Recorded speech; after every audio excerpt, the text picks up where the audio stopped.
नमस्कार प्रिय दोस्तों, एक बार फिर से आप सभी का स्वागत है अद्भुत सागर चैनल में। प्रिय दोस्तों, भगवान शिव के बारे में ऐसा कहा जाता है कि भगवान शिव त्रिलोकी के आदि और अंत के देवता है, जिनके आगे दुनिया की सभी शक्तियां असफल हो जाती है। लेकिन क्या आपको मालूम है आखिर भगवान शिव का जन्म कैसे हुआ था? उनके माता कौन थी और उनके पिता का क्या नाम था? उन्होंने किसे अपनी शिक्षा प्राप्त की थी और किस किस को शिक्षा का दान दिया था? अगर नहीं तो चलिए इस वीडियो के माध्यम से हम आपके इन्हीं सभी सवालों का जवाब देने वाले हैं। प्रिय दोस्तों, आज सबसे पहले भगवान शिव के जन्म से जुड़ी पहली कहानी यानी शिव पुराण की एक लोकप्रिय कथा के बारे में बताने वाले हैं।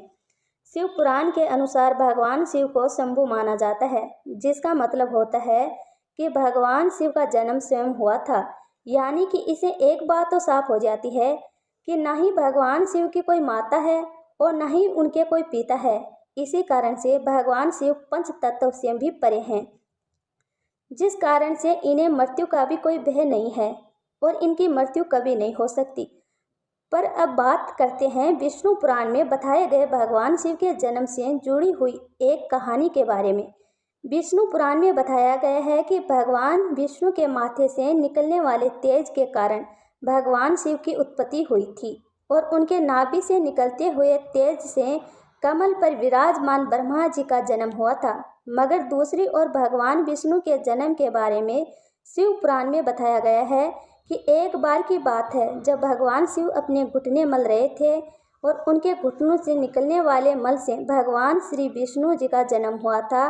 पर अगर ऐसा हुआ है तो विष्णु पुराण और शिव पुराण एक दूसरे से बिल्कुल अलग है। भगवान शिव की एक और पुरानी कथा है, वह काफ़ी प्रसिद्ध है, जिसे शायद आपने बड़े बुजुर्गों से सुना होगा। पर अगर नहीं सुना तो आपकी जानकारी के लिए बता दें कि एक बार की बात है जब भगवान विष्णु और परम ब्रह्मा जी के बीच इस बात पर बहस छिड़ गई थी कि आखिर इस संसार में सबसे महान कौन है। पर जब भगवान विष्णु और भगवान ब्रह्मा इस बात को लेकर बहस कर रहे थे तो एक जलते हुए खंभे के रूप में महादेव उनके बीच में आए थे। उसको वह दोनों इस रहस्य को नहीं समझ पाए और तभी अचानक से आवाज़ आई, जिसने कहा कि जो भी इस खंभे के छोर को ढूंढ लेगा वही सबसे महान कहलाएगा। ऐसा सुनते ही ब्रह्मा जी ने एक पक्षी का रूप लिया और खंभे का ऊपरी हिस्सा ढूंढने निकल गए। वहीं विष्णु जी ने वराह का रूप धारण किया और खंभे का अंत ढूंढने निकल गए। बहुत देर तक खोजने के बाद भी दोनों में से किसी को भी खंभे का छोर नहीं मिला और दोनों हार मानकर वापस आ गए। जिसके बाद भगवान शिव अपने असली रूप में आए और फिर भगवान विष्णु और ब्रह्मा जी ने ये मान लिया कि महादेव ही सबसे महान और शक्तिशाली है। इनसे बड़ी शक्ति इस दुनिया में कोई नहीं है।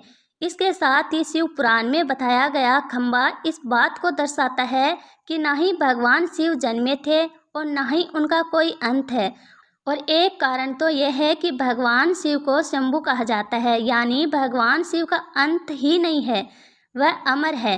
अब हम बात करते हैं भगवान शिव से जुड़े एक ऐसे विषय के बारे में जो सबसे ज़्यादा प्रसिद्ध है। क्या भगवान ब्रह्मा भगवान शिव के पिता है? जी हाँ, इनकी कहानी लोगों के बीच काफ़ी प्रसिद्ध है। तो आपको बता दें कि आखिर किस प्रकार भगवान शिव ने ब्रह्मा पुत्र के रूप में जन्म लिया था। विष्णु पुराण की एक पौराणिक कथा, जिसके अनुसार जब धरती, आकाश, पाताल या कहे पूरा ब्रह्मांड पानी में डूबा हुआ था, तब भगवान विष्णु के अलावा कोई भी देव या प्राणी इस संसार में नहीं था। तब केवल विष्णु ही जल स्तर पर अपने शेषनाग पर लेटे हुए नजर आ रहे थे। जिसके बाद उनकी नाभि से कमल की डंडी पर ब्रह्मा जी प्रकट हुए और जब भगवान ब्रह्मा और भगवान विष्णु ब्रह्मांड से संबंधित बातें कर रहे थे तब भगवान शिव प्रकट हुए। जिसके बाद ब्रह्मा ने उन्हें पहचानने से इनकार कर दिया। इस कारण से भगवान शिव रूठ गए और उनके रूठ जाने के कारण भगवान विष्णु ने उन्हें दिव्य दृष्टि प्रदान करके ब्रह्मा जी को भगवान शिव की याद दिलाई। जिसके बाद भगवान ब्रह्मा को अपनी गलती का एहसास हुआ और शिव से क्षमा मांगते हुए उन्होंने अपने पुत्र रूप में पैदा होने का आशीर्वाद मांगा। जिस कारण से भगवान शिव ने भगवान ब्रह्मा की प्रार्थना को स्वीकार करते हुए उन्हें आशीर्वाद दे दिया। लेकिन इसके बाद जब भगवान ब्रह्मा ने सृष्टि की रचना शुरू की तो उन्हें एक बच्चे की जरूरत पड़ी और तब उन्हें भगवान शिव का आशीर्वाद ध्यान आया, जिसके लिए भगवान ब्रह्मा ने तपस्या की और बालक के रूप में भगवान शिव उनकी गोद में रोते हुए प्रकट हुए। आपको बता दें कि ये भगवान शिव का एकमात्र बाल रूप है। जब भगवान ब्रह्मा ने उनके रोने का कारण पूछा तो उन्होंने बताया कि उनका कोई नाम ही नहीं है। तब भगवान ब्रह्मा ने भगवान शिव का नाम रुद्र रख दिया, जिसका मतलब होता है रोने वाला। पर इसके बावजूद भी भगवान शिव चुप नहीं हुए, इसलिए ब्रह्मा ने उन्हें दूसरा नाम दिया। पर शिव को वो भी नाम पसंद नहीं आया और फिर भी वे चुप नहीं हुए। इस तरह शिव को चुप कराने के लिए भगवान ब्रह्मा ने भगवान शिव को 108 नाम दिए थे। भगवान शिव को 108 नाम दिए थे, जो रुद्र, भाग, उग्र, भीम, पशुपति, ईशान और महादेव जैसे नाम थे। और शिव पुराण के अनुसार उनके ये नाम पृथ्वी पर लिखे गए थे। इसके बाद बात आती है श्रीमती देवी महापुराण की। तो श्रीमती देवी महापुराण में भगवान शिव की माता और पिता के बारे में बताया गया है। श्रीमती देवी महापुराण के अनुसार देखा जाए तो एक बार जब भगवान नारद जी ने अपने पिता भगवान ब्रह्मा जी से पूछा कि सृष्टि का निर्माण किसने किया है, साथ ही भगवान विष्णु, भगवान शिव और आपके माता पिता कौन है, तब भगवान ब्रह्मा जी ने नारद जी को त्रिदेवों के जन्म के बारे में बताया। जो बताया वह वाकई चौंका देने वाली बात है।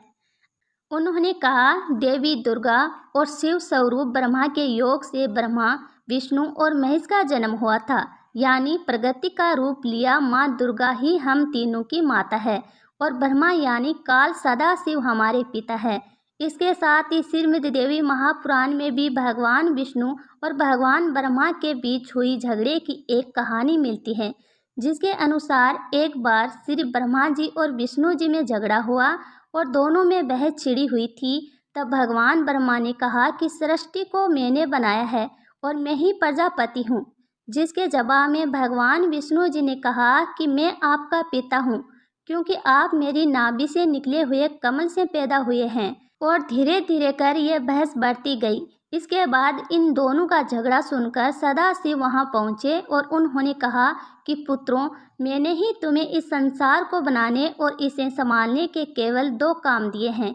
इसी प्रकार मैंने शंकर और रुद्र को संहार और त्रियोगी गति के कार्य दिए हैं। इसके साथ ही उन्होंने कहा कि मेरे 5 मुख हैं। एक मुख से अंकार, दूसरे मुख से उंकार, तीसरे मुख से मुकार, चौथे मुख से बिंदु और 5वें मुख से नाथ यानी कि शब्द प्रकट हुए हैं। उन्हीं 5 को एक साथ मिलाकर देखा जाए तो एक अक्षर ओम बनता है, जिसे आज हम सभी भगवान शिव के मूल मंत्र के रूप में जानते हैं। इतना कहने के बाद भगवान ब्रह्मा और विष्णु दोनों ही समझ गए कि भगवान शिव से ज़्यादा शक्तिशाली इस दुनिया में कुछ भी नहीं है और दोनों ने भगवान शिव को प्रणाम किया और चले गए।